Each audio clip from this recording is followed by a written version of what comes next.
Hey, it's Joel at Storypipe's Friday. We got 3 movie releases for you. Ba, ba, ba. Number 3. Quote, this film is not yet rated, unquote. I said that because that's the actual name of the film. This film is not yet rated. Although according to IMDb, it's been rated NC-17. It's a filmmaker who looks to unearth the mysterious entity known as the Motion Picture Association of America and their equally shadowy system for rating movies.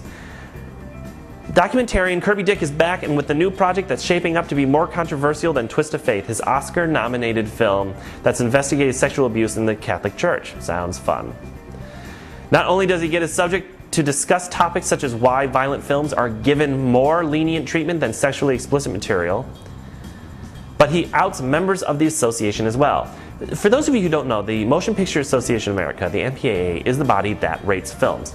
The interesting thing about it is that they are a secret body. No one knows who they are. And it's a voluntary process. You do not have to get your film rated. That's what it means when it says this unrated. When a film is unrated, it means that it was not submitted to the MPAA for rating. That's what it means. And I would suggest to you that possibly they're a secret organization because they don't want filmmakers contacting them to influence them. They don't want that individual pressure. But the problem is, being that this is a self-regulatory system, and it's done so to prevent Congress from getting involved, a lot of people make a lot of decisions based on ratings that are a little crazy. Like Blockbuster Video, if a movie is not rated, they assume it's not appropriate for children, and they mark it as such. If it's not rated, it could be a cartoon about fluffy bunnies, right? But if it's not rated, Blockbuster puts these scary stickers on it saying, you know, not appropriate for children, even if it might be. And they have these arbitrary rules about the rating, right? It's like the amount of penis on the screen determines if you get an X or an NC-17 or an R, not the fact that there is penis on the screen.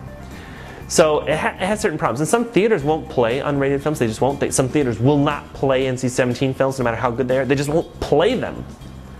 So there's a lot of controversy, and I think this will be an interesting documentary. Although skewed heavily in one direction. Number 2, here's the movie I'm going to see, Crank. Jason Statham goes on an adrenalized rampage after discovering he's been poisoned and has only 24 hours to cure himself or die trying. Basically, he's going to kick some butt and it's going to go hardcore for a long time. He's a great actor who happens to be buff and knows martial arts. So watching him go rocks. And this movie is going to be silly, just like The Transporter and Transporter 2 are silly, but those are lots of fun, and this is going to be lots of fun too. I'm so there. Number 1, The Wicker Man. The plot: a mainland sheriff, Nicolas Cage, patrolling a nearby island, gets caught in a tragic accident involving a mother and her young daughter. The island community offers little in any way of help, even when reports emerge of the girl's miraculous, improbable reappearance. So what is the deal with this? It is actually the remake of an older classic horror film called The Wicker Man. So they're redoing another film. It's one of those things, they're redoing a movie. They're just doing it again. Oh, let's do the movie that's been done before. If it's a classic, why redo a classic? You know, why redo The Omen? Why redo The Wicker Man? Why redo Psycho? Why? What's the point? Do crap movies and make them good. Why take good movies like Mr. Deeds Goes to, was it Mr. Washington or to Town? What was the one that they just turned into Adam Sandler's Mr. Deeds?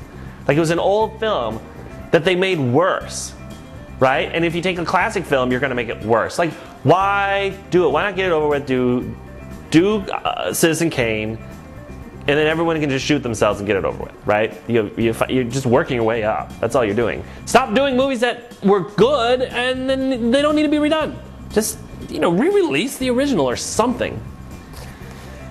Take crap movies. You're going to redo something. You take a piece of crap and redo it. I hear they're going to redo Mr. Blandings-Bill's Dream House, which is one of my favorites. Cary Grant, Myrna Loy, Reginald Denny. Awesome, awesome, understated comedy that The Money Pit was based on.